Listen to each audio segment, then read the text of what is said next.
উঠানোর পরেও আমার ওয়াইফ জিন্দা ছিল, মরে নাই ওই টাইমও।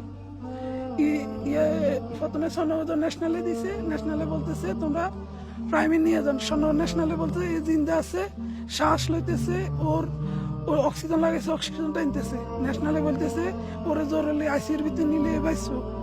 প্রাইমে নিছে, প্রাইমে নেওয়ার পরে প্রাইমের ডাক্তারের কাছে আমার ওয়াইফের ওর বোন 3 জন, প্রাইমের ডাক্তারের 5 হচ্ছে।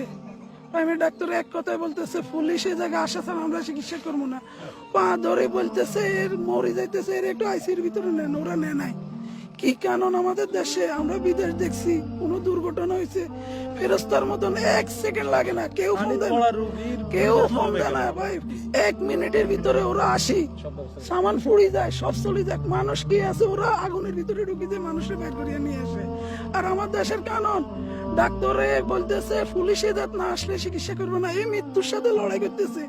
যখন প্রাইমের ডাক্তারের বলতেছে আপনার হাত দেখেন, ওর জ্ঞান আছে কিনা একটু বলেন, বলতেছে আমি এটা টাচও করবো না।